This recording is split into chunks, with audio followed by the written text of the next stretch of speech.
अस्सलाम वालेकुम, आप देख रहे हैं नुमान खोखर यूट्यूब चैनल। आज की इस वीडियो में गुजरात के एक मशहूर डॉन दुर्रे शाह का जिक्र करेंगे, जो अपने वक्त का मशहूर और नामवर इंसान था और लोग इससे डरते थे। इसके इलाके में से गुजरना जान जोखों में डालने का काम था। ये कहानी रिटायर्ड डीएसपी आगा रियाज अहमद की किताब से ली गई है, जिन्होंने दुर्रे शाह के कत्ल की पूरी तफ्तीश करके कातिल को पकड़ा था। कातिल ने दुर्रे शाह को कत्ल करने की जो वजह बयान की थी वो यकीनन हैरानकुन थी। वीडियो पूरी देखें ताकि आप इस बारे में जान सकें। जहां इस कहानी में हमें सबक मिलता है, वहां पर इंसानी गैरत और फितरत भी आप बेनकाब होती देखेंगे।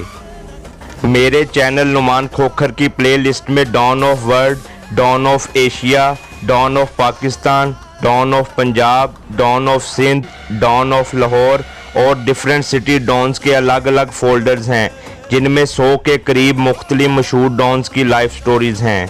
किसी भी दोस्त को किसी भी शहर या गांव के मशहूर डॉन के बारे में मुकम्मल और दुरुस्त मालूमात हों तो वो अपना व्हाट्सएप नंबर कमेंट में शेयर कर दें, मैं उनसे रब्ता कर लूँगा। वीडियो शुरू करने से पहले अगर आपने मेरा channel Numan Khokhar subscribe, like और शेयर नहीं किया तो इसे सब्सक्राइब कर लें और बेल का बटन दबा दें ताकि आपको नई आने वाली वीडियोस मिलती रहें। तो आइए वीडियो शुरू करते हैं। दुर्रे शाह रहीमपुर गुजरात का रहने वाला था। वो अपनी अच्छी सेहत और दिलेराना वारदातों की वजह से पूरे इलाके में मशहूर था। वो दोहरे कद और गुठे हुए बदन का मालिक था। इसका चेहरा भरा भरा, इस पर बड़ी बड़ी मूछें इसे बारोब बनाती थीं। ये जिस वक्त का वाक़या है, इस ज़माने में मर्दानगी का इजहार जिस्मानी ताकत और दिलेरी का मुजाहरा करके किया जाता था। दुर्रे शाह मेले ठेलों का बड़ा शौकीन था और खुसूसी एहतमाम करके मेले पर जाता था। इसका मेले पर जाने का अंदाज़ बड़ा दिलचस्प होता था। वो गहरे सब्ज़ रंग का कढ़ाई वाला रेशमी कुर्ता और रेशमी लाचा पहन लेता। सर पर लंबे बालों को एक रेशमी पट्टी बांधता और एक रेशमी पटका दोनों हाथों में पकड़कर ढोल की थाप पर कभी एक टांग पर और कभी दूसरी टांग पर नाचता हुआ कई फरलांग का फासला तय करके मेले तक जाता था और भरे मेले में डांग सोटे की लड़ाई के लिए ललकारता था, मगर उसके खौफ से किसी को इसके मुकाबले पर आने की जुर्रत नहीं होती थी। रात के वक्त पूरे इलाके में इसकी हुकूमत होती थी। लोग डर के मारे उधर से गुजरते ही नहीं थे। अगर कोई घोड़सवार या टांगे वाला रात को उधर से गुजरता तो दुर्रे शाह की हदूद में आकर रफ्तार तेज कर देता, लेकिन दुर्रे शाह इंतहाई तेज रफ्तारी से दौड़कर भागते घोड़े या टांगे तक पहुंच जाता और बाग पकड़कर रोक लेता था। शायद यही वजह थी कि लोग इसे घोड़े शाह भी कहते थे। इस वक्त के हथियार मुख्तलिफ थे। ये सन 1951 का वाक़या है। देहात में एक बड़ी सी लाठी लेकर इसके एक सिरे पर लोहे का खोल चढ़ाकर इस खोल में सीसा पिघलाकर भर लिया जाता था। इसका वार नहायत कारी होता था। इस लाठी से बढ़कर दूसरा खतरनाक हथियार बल्लम, बर्छी और कुल्हाड़ी का होता था। शौकीन लोग बड़े खूबसूरत और रंगीन नक्शो निगार वाले दस्तों की कुल्हाड़ियां हाथ में रखते थे। कुल्हाड़ी और बर्छी से बढ़कर जो हथियार होता था वो जराइम पेशा लोगों के पास होता था। ये दर्रे की बनी हुई देसी साख्त की बंदूकें होती थीं। इसके अलावा जागीरदार सेठ लोग अपने पास इंग्लैंड की बनी बंदूकें या पिस्तौल रखते थे। गुजरात के इलाके में जराइम की शरह हमेशा ही ज़्यादा रही है। मेरे वक्तों में भी और आजकल भी यहाँ खासे जराइम होते हैं। इन वक्तों में आए दिन थाने में लड़ाई झगड़े, दुश्मनी, कत्ल, चोरी चकारी के केस आते रहते थे। इन दिनों राहजनी भी आम थी। एक रोज़ सुबह सवेरे ही 2 आदमी थाने पर इतला लेकर आए कि गंदे नाले के पुल के नीचे एक इंसानी लाश कीचड़ में धंसी पड़ी है और इसके ऊपर भी कीचड़ की तह जमी हुई है। मैंने फ़ौरन एएसआई से कहा कि वो अपना अमला साथ लेकर जाएं और लाश निकलवा कर ज़रूरी कार्रवाई करे। एएसआई चला गया और तकरीबन 2 घंटे बाद हाँफता हुआ मेरे पास आ गया। इसके चेहरे पर परेशानी के आसार साफ नज़र आ रहे थे। मैंने इससे पूछा कि क्या बात है और वो इतना परेशान क्यों है। नाले से मिलने वाली लाश दुर्रे शाह की है सर, एएसआई ने कहा। तो मैं भी उछल पड़ा। क्या तुम्हें पूरा यकीन है गफ्फार मैंने इससे पूछा कि वो लाश घोड़े शाह की ही है। बिल्कुल सर, एएसआई गफ्फार ने कहा, वो 100% दुर्रे शाह की लाश है। अभी थोड़ी देर बाद कांस्टेबल लाश थाने में लेकर आते होंगे, आप खुद देख लीजिएगा। मैं बड़ी बेचैनी से लाश के थाने पहुंचने का इंतज़ार करने लगा। इस दौरान मैं गफ्फार से लाश के मुतल्लिक मालूमात हासिल करता रहा। इसने बताया कि दुर्रे शाह को कत्ल किया गया है और लाश पर बर्छी या कुल्हाड़ी के ज़ख्मों के निशानात मौजूद हैं। थोड़ी देर बाद लाश थाने आ गई। इसे एक पुरानी सी चारपाई पर रखा गया था और ऊपर एक मैली सी चादर डाल दी गई थी। मैंने चादर उठाकर लाश को देखा और पहली नज़र में ही देख लिया कि वो दुर्रे शाह की ही लाश थी। हमेशा की तरह इसने रेशमी कपड़े का कुर्ता और लाचा पहन रखा था। साफ नज़र आ रहा था कि इसे कुल्हाड़ी के वार करके कत्ल किया गया है। कुल्हाड़ी का एक वार गर्दन के दाहिनी तरफ इस जगह पर था जहां गर्दन कंधों से मिलती है। ये बड़ा कारी वार था और खासी गहराई तक चला गया था और गालबन यही मौत का बायस बना होगा। कुल्हाड़ी का एक वार कॉलर बोन यानी हंसली की हड्डी पर था और हड्डी कट गई थी। हंसली की हड्डी इंसानी जिस्म की सबसे नाजुक हड्डी होती है और मामूली ज़रब से भी टूट जाती है। कुल्हाड़ी का तीसरा वार पसलियों पर था और 2 पसलियों को गहरी ज़रब लगी थी। मैंने इसकी जेबों की तलाशी ली तो कुर्ते की जेब से कुछ छोटे नोट निकले जो भीगे हुए थे। इसके बाएं हाथ में सोने की अंगूठी भी मौजूद थी। इसका साफ मतलब ये था कि इसे लूटने की गर्ज से कत्ल नहीं किया गया, बल्कि ये कत्ल किसी दुश्मनी का नतीजा है। मैंने ज़रूरी कार्रवाई के बाद लाश को पोस्टमार्टम के लिए भिजवा दिया। लाश पोस्टमार्टम के लिए चली गई तो मैं इस कत्ल के केस के मुतालिक सोचने लगा। मैं बड़ा हैरान था कि दुर्रे शाह जैसे नामी ग्रामी डॉन को किसने कत्ल कर दिया। बड़े बड़े गुंडे बदमाश इससे डरते थे और थाने में इसका रिकॉर्ड मौजूद था। पुलिस वाले भी सोच समझ कर इस पर हाथ डालते थे। यही वजह थी कि एएसआई गफ्फार खासा बौखला गया था, क्योंकि वो अकेला 3-4 आदमियों पर भारी था। वो बेशक जराइम पेशा आदमी था, लेकिन मुझे इसके कत्ल की तफ्तीश करके कातिल को पकड़कर अदालत में पेश करना था। मेरा ख्याल था कि दुर्रे शाह किसी दूसरे जराइम पेशा आदमी के हाथों मारा गया है। ऐसे लोगों की अक्सर आपस में दुश्मनियां होती हैं। मैंने अपनी तफ्तीश का आगाज़ इन्हीं लोगों से करने का फ़ैसला कर लिया। पोस्टमार्टम रिपोर्ट जल्दी ही आ गई। इसमें मौत का बायस ज़्यादा खून का बह जाना लिखा गया था और इसका बायस वही कुल्हाड़ी के ज़ख्म थे जिनकी तफसीलात मैं बता चुका हूँ। इसके अलावा रिपोर्ट में यह भी लिखा गया था कि मकतूल के मैदे में देसी शराब की खासी मिकदार पाई गई है। मौत का वक्त आधी रात के लगभग लिखा गया था। चूँकि मकतूल का कोई वारिस सामने नहीं आया था, इसलिए लाश लावारिस करार देकर दफना दिया गया। इसके बाद मैंने तफ्तीश का आगाज़ कर दिया।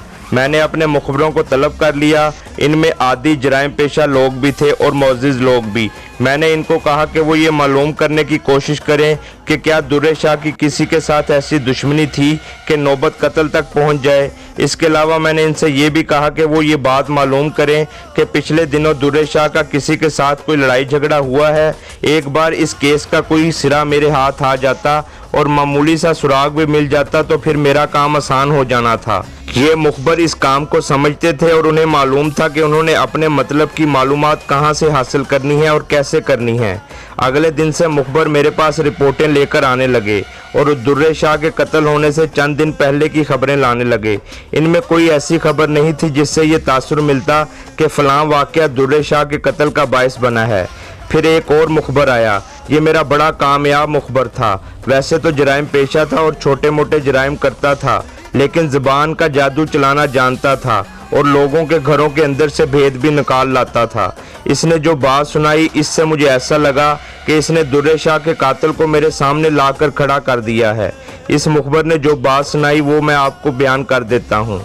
दुर्रे शाह में जहाँ और बहुत सी बुराइयाँ थीं, वहाँ वो देसी शराब भी पीता था और तवाइफ बाजी का भी शौकीन था। इस वक्त की एक नोखेज़ और हसीन तवाइफ दिलरुबा इसे बहुत पसंद थी और वो इस पर दिल खोल कर पैसा लुटाता था।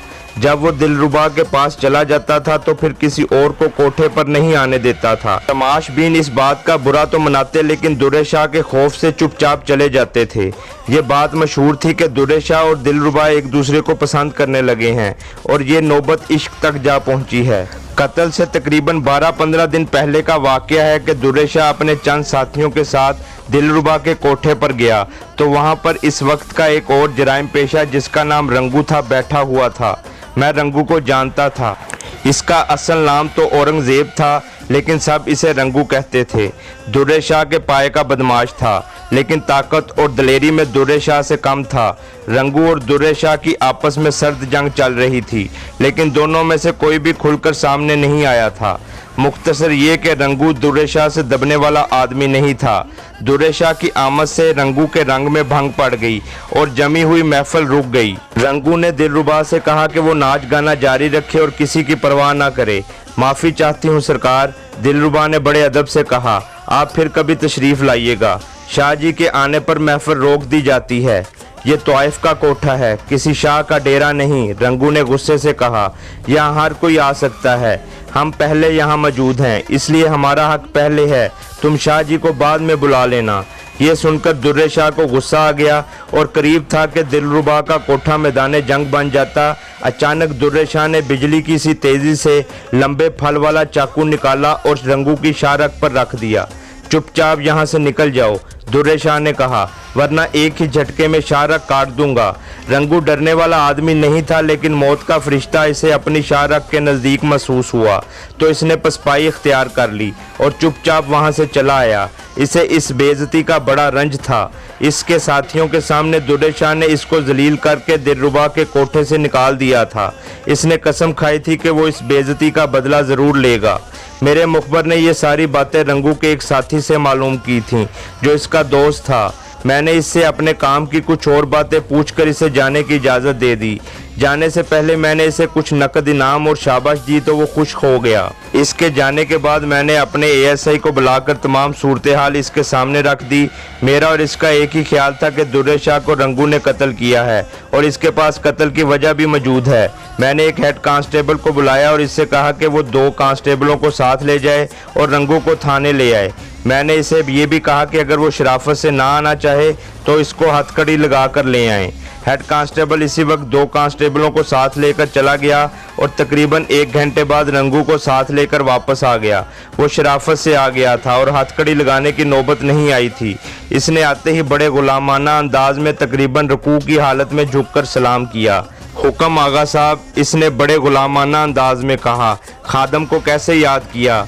मुझे चक्कर देने की कोशिश ना करना रंगू, मैंने इससे कहा। जो पूछूं सच बता दोगे तो फायदे में रहोगे। आप पूछे सरकार, रंगू ने कहा। तुम्हें मालूम है कि दुर्रे शाह कत्ल हो गया है? मैंने इससे पूछा। हाँ सरकार, रंगू ने संभल कर कहा। उड़ती उड़ती खबर सुनी तो थी कि दुर्रे शाह कत्ल हो गया है। तुम्हारा क्या ख्याल है रंगू? मैंने इससे पूछा। ऐसे ज़बरदस्त आदमी को कौन कत्ल कर सकता है? मैं क्या कह सकता हूँ सरकार, रंगू ने कहा। हो सकता है किसी के साथ इसकी दुश्मनी हो। तुम्हारे और दुर्रे शाह की भी तो दुश्मनी थी। मैंने इसकी आंखों में आंखें डालकर कहा। वो एकदम घबरा गया और नजरें चुराने लगा। इसकी समझ में नहीं आ रहा था कि वो क्या कहे। मेरी भला इसके साथ क्या दुश्मनी होनी थी? इसने संभल कर कहा। इससे सब डरते थे और मैं भी इससे बच कर रहता था। मुझे इस पर गुस्सा आ गया। वो सीधी बात करने के बजाय घुमा फिरा कर बात कर रहा था और मुझे चक्कर देने की कोशिश कर रहा था। तुम्हारी इसके साथ दुश्मनी थी या नहीं? मैंने इसे डांट कर कहा। बोलो हाँ या ना। नहीं सरकार, रंगू ने घूंट सा निकल कर कहा। मेरी इसके साथ कोई दुश्मनी नहीं थी। मैंने मेज़ पर पड़ा हुआ बैत का डंडा उठाया और ज़ोर से मेज़ पर मारकर इससे कहा कि वो खड़ा हो जाए। वो डंडे के धमाके से उछल कर उठा और चंद कदम पीछे हटकर खड़ा हो गया। दीवार के साथ लगकर खड़े हो जाओ, मैंने अपनी कुर्सी से उठते हुए कहा। मैंने तुम्हें इज्जत दी थी और कुर्सी पर बिठाया था। मैंने इसके करीब जाकर कहा। मैंने पहली बात तुमसे यही कही थी कि झूठ ना बोलना, मगर तुम मुसलसल झूठ बोलते जा रहे हो। अब देखता हूँ तुम कैसे झूठ बोलते हो। वो पीछे हटता हटता दीवार से जा लगा। अगरचा वो पुख्ता कार जराइम पेशा था, लेकिन घबरा गया था। दिलरुबा के कोठे पर क्या हुआ था? मैंने बैत का डंडा इसकी शाहरग पर रखकर जरा सा दबाव डालकर पूछा।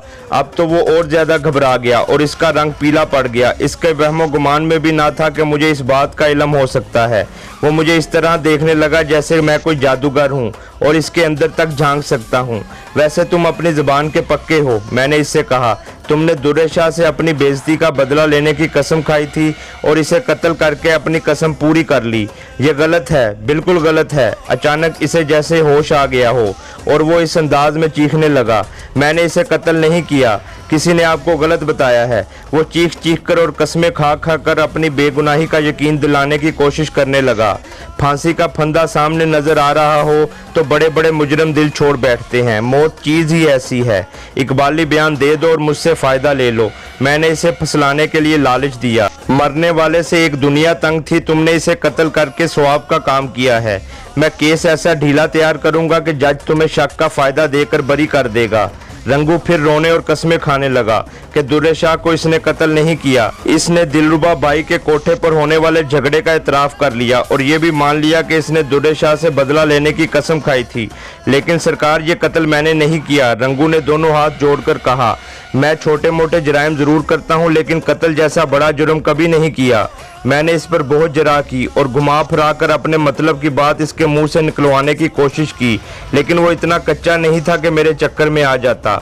मुझे चूंकि पूरा यकीन हो चुका था कि कत्ल रंगू नहीं किया है, इसलिए मैंने इस पर तशद्दुद करने का फैसला कर लिया और एएसआई गफार से कहा कि वो इसे ले जाए और इससे इकबाली बयान हासिल करे। एएसआई इसे ले गया।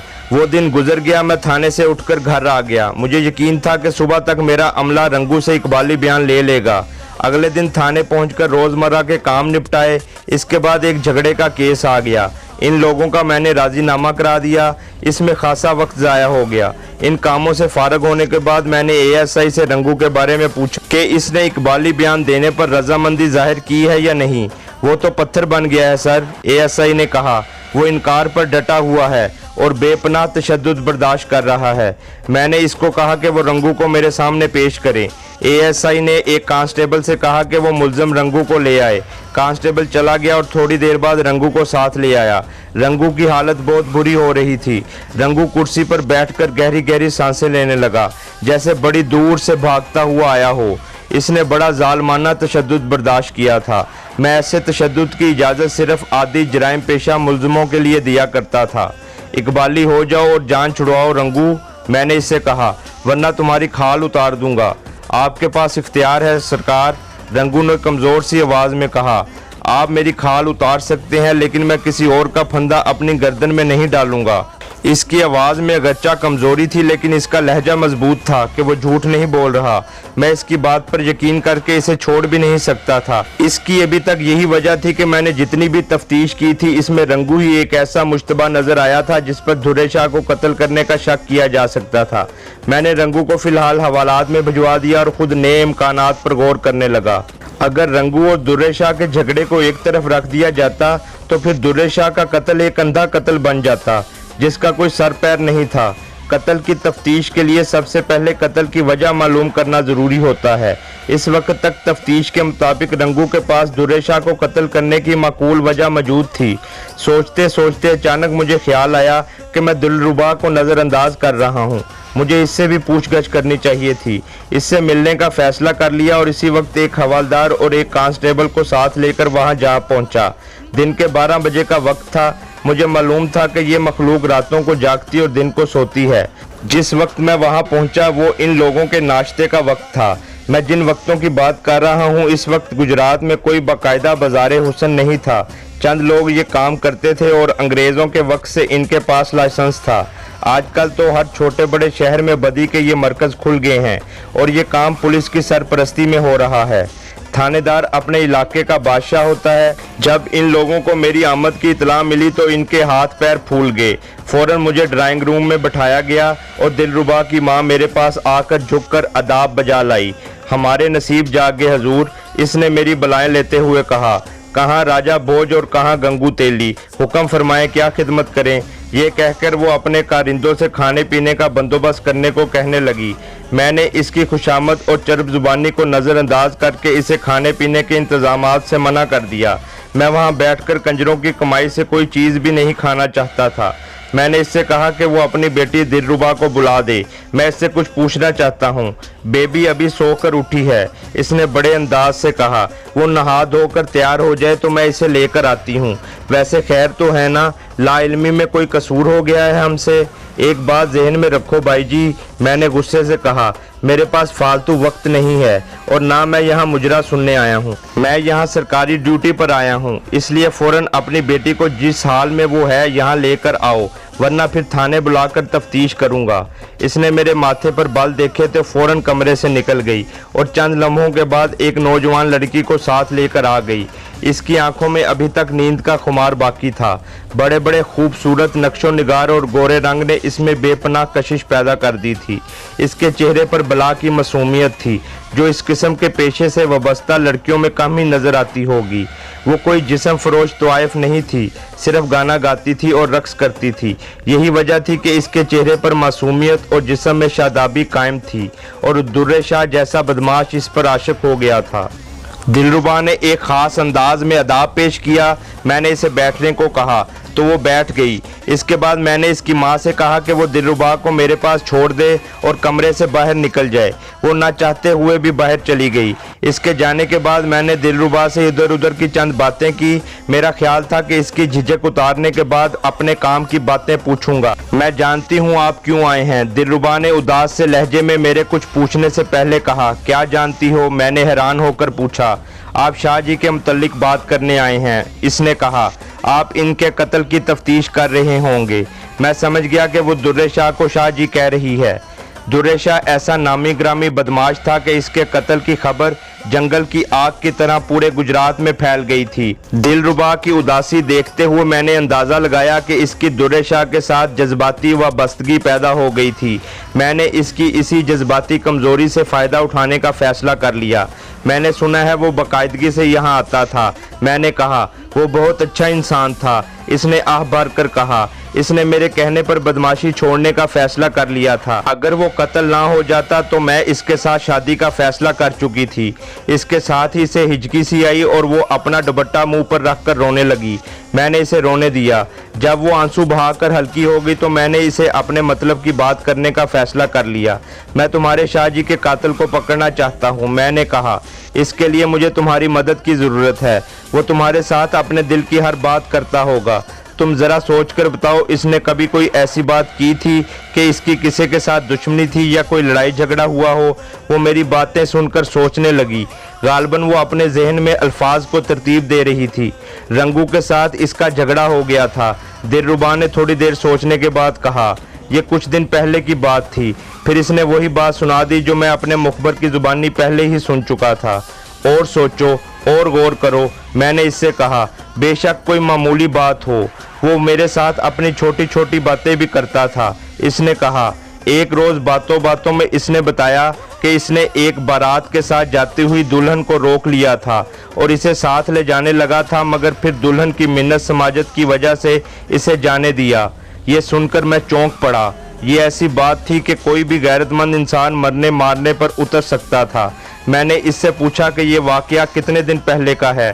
तकरीबन 1 हफ्ते पहले का होगा, इसने सोचकर कहा। क्या इसने कुछ और भी बताया था? मैंने पूछा। मसलन ये बारात कहाँ से आ रही थी और कहाँ जा रही थी, और इसके अलावा वो दूल्हा कौन था, वगैरह वगैरह। बारात रहीमपुर वापस जा रही थी, इसने कहा। ये नहीं मालूम कि दुल्हन को कहाँ से लेकर आ रहे थे। मेरे लिए इतनी मालूमात ही काफ़ी थी कि दुल्हा के गांव का पता लग गया था। मैंने कुरेद कुरेद कर दिलरुबा से बहुत सी बातें पूछी, लेकिन इससे काम की कोई बात मालूम ना हो सकी। मैंने इसको यकीन दिलाया कि मैं जल्द ही इसके शाह जी के कातिल को पकड़ लूँगा। फिर मैंने देखा कि दिलरुबा की आंखों में नमी उतरने लगी थी। मुझे इसकी जज्बाती वाबस्तगी से कोई दिलचस्पी नहीं थी। मैं वहाँ से सीधा थाने आ गया। रहीमपुर मेरे थाने के इलाके का गांव था। मेरे लिए ये मालूम करना मुश्किल नहीं था कि हफ्ता 10 दिन या इससे कुछ दिन ज़्यादा पहले गांव में किसकी शादी हुई थी। ये काम मैंने पुलिस के ज़रिए करने के बजाय मुखबरों के ज़रिए कराना बेहतर समझा। इसकी वजह यह थी कि ये बात ऐसी थी कि इसकी भिनक भी इन लोगों ने किसी को ना लगने दी होगी कि इनकी नई नवेली दुल्हन को किसी ने गुंडे बदमाश ने रोक लिया था। मेरे मुखबरों में एक औरत भी थी। ये इंतहाई चालाक औरत थी, लोगों के घरों के अंदर तक के राज निकाल लाती थी। इसका नाम ज़किया था। मैंने ज़किया को थाने तलब करके इसे सारी बात समझा दी कि क्या वाक़या हुआ था और इसने क्या मालूम करना है। ज़किया चली गई और फिर दूसरे दिन मेरे पास आई। वो राज की बात निकाल लाई थी। इसने एक नई ही बात सुना दी। ये बात मैं आपको अपने अल्फाज में सुना देता हूँ। ज़किया ने इस शख्स का सुराग लगा लिया था जिसकी शादी हाल ही में हुई थी। इसका नाम खिज़र शाह था और इसकी दुल्हन सलमा का ताल्लुक भल्लेवाल से था। ज़किया ने एक ऐसी औरत से दोस्ती गांठ ली जो सलमा के बहुत करीब थी और इसकी सहेली बन गई। ये ज़किया की फनकारी थी कि इसने दुल्हन सलमा की सहेली के सीने से वो बात निकाल ली थी जो बहुत छुपा कर रखी गई थी। खिज़र शाह की शादी भल्लेवाल में हुई थी। फासला तो ज़्यादा नहीं था लेकिन गर्मियों के दिन थे और लड़की वालों ने रुखसती का वक्त सूरज ढलने के बाद का रखा था, इसीलिए दूसरे मेहमान तो खाना खाने के बाद अपने अपने घरों को चले गए और बारात के साथ खास रिश्तेदार ही रह गए थे जिनकी तादाद 15-16 के लगभग होगी। इस वक्त के रिवाज के मुताबिक दुल्हन डोली में बैठी थी और डोली को 4 कहारों ने उठा रखा था। दूल्हा आगे आगे घोड़े पर सवार चल रहा था। जब ये लोग रहीमपुर के करीब पहुंच गए थे, दूल्हा खिज़र शाह ये कहकर घोड़े को दौड़ाता हुआ आगे चला गया कि वो घर पहुंचकर दुल्हन के आने की इतला करता है ताकि वो लोग दुल्हन के इस्तकबाल की तैयारी कर लें। दूल्हा चला गया तो डोली 15-16 बारातियों के साथ चल पड़ी। जब वो इस इलाके में पहुंचे जहाँ दुर्रे शाह की बादशाही थी तो अचानक दुर्रे शाह ने इनका रास्ता रोक लिया। इस वक्त इसके हाथ में सीसा भरी वजनी लाठी थी। डोली के साथ जितने भी लोग थे वो डर गए। इस वक्त दुर्रे शाह का नाम ही दहशत था। बारातियों का ख्याल था कि दुर्रे शाह इनकी जेबें खाली कराएगा, लेकिन इस वक्त सब लोग परेशान हो गए जब दुर्रे शाह ने दुल्हन को अपने साथ ले जाने का इरादा जाहिर किया। उन्होंने दुर्रे शाह को समझाने की कोशिश की लेकिन वो ना माना। इसने डोली से दुल्हन को बाहर निकाल लिया और किसी ने मज़ाहमत ना की। दुल्हन सलमा बड़ी समझदार और बाहौसला लड़की थी। इसने सूरत हाल की संगीनी को समझ लिया और बड़ी जुर्रत और हिकमत अमली से काम लिया। सुना है तुम सैयद हो दुर्रे शाह, इसने दुर्रे शाह से कहा। मैं भी सैयद हूँ। तुम्हें एक सैयदजादी की इज्जत का ख्याल रखना चाहिए। हम दोनों खानदानों की इज्जत का भरम रखना तुम्हारा फ़र्ज है। इसके बावजूद भी अगर तुम ताकत के नशे में मस्त होकर ज़रूर ही ऐसा करना चाहते हो तो मेरी एक शर्त मान लो। शर्त बताओ, दुर्रे शाह ने कहा। मानने वाली हुई तो मान लूँगा, तुम मुझे यहाँ से जाने दो। दुल्हन सलमा ने कहा, मुझे हाथ भी ना लगाना। मैं घर जाकर अपने खामद को सारी बात सुनाऊंगी। अगर इसके अंदर जुर्रत और गैरत हुई तो वो तुमसे खुद निपट लेगा, और अगर इसने बेगैरती या बुज़दिली का मुजाहरा किया तो मैं इससे इलायदगी हासिल करके खुद तुम्हारे पास आ जाऊंगी। अगर तुम मुझे हासिल करना चाहते हो तो मुझसे निकाह कर लेना। एक बात जहन में रखो, अगर तुम्हारे दिल में कोई ऐसा वैसा ख्याल है तो ज़बरदस्ती कर लोगे तो मैं अपनी जान दे दूंगी, इज़्ज़त पर आंच नहीं आने दूंगी। ये एक सैयदजादी का वादा है तुमसे। दुर्रे शाह की मर्दानगी ने यह बात गवारा न की कि एक लड़की के चैलेंज से मुंह मोड़े। इसने दुल्हन सलमा का ये चैलेंज कबूल कर लिया और इसको 2 हफ्ते की मोहलत दी कि इस दौरान अगर इसके शोहर खिज़र शाह ने इसे कत्ल ना किया या इसके सामने ना आया तो सलमा खुद इसके पास आ जाएगी। अगर सलमा ना आई तो वो इसके शोहर को कत्ल करके इसे उठा लाएगा और बेनकाही बीवी बना लेगा। इसके बाद इसने सलमा को डोली में वापस बिठाया और जाने की इजाज़त दे दी। अपने शोहर के घर आकर इसने सारी बात अपने दूल्हा खिज़र शाह को बताई। खिज़र शाह ने इसको तसल्ली दी कि वो बिल्कुल फ़िक्र ना करे, वो इसकी हिफाजत अपनी जान पर खेल कर करेगा और दुर्रे शाह से निबड़ लेगा। इसके बाद खिज़र शाह ने घर में मौजूद इस वाक़े के गवाह रिश्तेदारों से कहा कि वो इस वाक़े को अपने तक महदूद रखें और ये बात बाहर ना निकलने दें। इन सब लोगों ने तो इस बात को अपने सीनों में दबा लिया, लेकिन सलमा खुद राजदारी ना रख सकी और औरत की फितरी कमज़ोरी का शिकार हो गई। सियानों ने सच कहा है कि औरतें पेट की हल्की होती हैं। सलमा ने बातों बातों में ये बात अपनी सहेली को सुना दी और राजदारी रखने का वादा भी लिया, लेकिन वो ये बात भूल गई कि वो जिसे ये बात राज रखने का कह रही है वो भी एक औरत है। इस औरत के पेट से ये राज मेरी मुखबर ज़किया ने निकाल लिया। अब मुझे पक्का यकीन हो गया था कि दुर्रे शाह सलमा के शोहर खिज़र शाह के हाथों कत्ल हुआ है। मैंने ज़किया को शाबाश दी और अपनी जेब से नकद इनाम भी दिया। अब मेरा काम आसान हो गया था। खिज़र शाह को गिरफ्तार किया गया। अब खिज़र शाह का बयान उसकी ज़ुबानी बयान करता हूँ। दुल्हन सलमा ने जब खिज़र शाह को सारी बात सुनाई तो इसका खून खोल उठा। इसने इसी वक्त दुर्रे शाह को कत्ल करने का इरादा कर लिया, लेकिन वो इतना ज़बरदस्त बदमाश था कि वो इससे मुकाबला करके उसे कत्ल नहीं कर सकता था। वो मौके की तलाश में रहने लगा। इसे मालूम था कि अगर इसने दुर्रे शाह को कत्ल ना किया तो वो इसे कत्ल करके इसकी बीवी पर कब्जा कर लेगा। इसने बड़े ही खूबसूरत दस्ते वाली एक खूबसूरत कुल्हाड़ी बना रखी थी जिसे वो बाहर कहीं आते जाते हुए अपने साथ रखता था। वकूए वाले दिन शाम 8-9 बजे वो अपने घर जा रहा था। अंधेरा काफ़ी गहरा हो गया था। अचानक इसे गंदे नाले के करीब दुर्रे शाह नजर आया। वो बुलंद आवाज़ से कोई फिल्मी गीत गा रहा था। इसके आवाज़ और चलने के अंदाज से साफ लग रहा था कि वो नशे में है। वो लड़खड़ा कर चल रहा था। खिज़र शाह ने इस मौके से फ़ायदा उठाने का फ़ैसला कर लिया और दुर्रे शाह के पास जाकर एक ज़ोरदार वार कुल्हाड़ी का इसकी गर्दन पर किया। दुर्रे शाह के मुंह से हाय की आवाज़ निकली और वो एक तरफ घूम गया। खिज़र शाह ने 2 और वार किए तो दुर्रे शाह ज़मीन पर गिर पड़ा। आगे नाले की ढलवान थी और नाला खासी गहराई में था। दुर्रे शाह इस ढलवान से लड़खता हुआ नाले में जा गिरा। वो कीचड़ के अंदर धंस गया था। खिज़र शाह ने इधर उधर देखा, दूर दूर तक कोई नज़र नहीं आ रहा था। खिज़र शाह बड़े इत्मीनान से वहां अपने घर आ गया और खून आलूदा कुल्हाड़ी अच्छी तरह धोकर दीवार पर टांग दी और इसने अपनी बीवी और बाप को बता दिया था कि वो क्या करके आया है। पुलिस ने तफ्तीश शुरू की तो वो घबरा गया। वो कोई आदी मुजरिम नहीं था बल्कि सीधा साधा देहाती था। मैंने इसका बयान लिखकर इससे दस्तखत करवा लिए और फिर मजिस्ट्रेट के सामने पेश करके इसका बयान करवा दिया। मुझे खिज़र शाह का बड़ा ख्याल आ रहा था। इसकी अभी हाल ही में शादी हुई थी और मैं नहीं चाहता था कि वो किसी अलमिया का शिकार हो।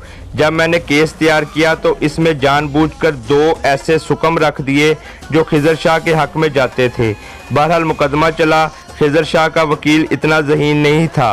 वो मेरे छोड़े हुए सुकम से कोई फ़ायदा नहीं उठा सका। जज ने खिज़र शाह को 7 साल कैद बामुशक्कत की सज़ा सुना दी। मैंने खिज़र शाह के बाप को अलग करके समझाया कि वो सेशन कोर्ट में इस सज़ा के ख़िलाफ़ अपील करें। इसके साथ ही मैंने इससे कहा कि वो कोई दूसरा वकील करें जो तजर्बाकार हो। इसने मेरी हदायत पर अमल किया। उन्होंने अपील कर दी। ये तजर्बाकार वकील था। इसने मेरे छोड़े हुए सुकम से पूरा फ़ायदा उठाया और खिज़र शाह को अपील में साफ बरी करवा लिया। हो सकता है पढ़ने वाले मेरे इस इक़दाम को गलत कहें कि मैंने एक कातिल की मदद की है, लेकिन मैंने ये गलत काम नहीं किया। मेरी नीयत नेकी की थी और मेरे ज़मीर पर इसका कोई बोझ नहीं है।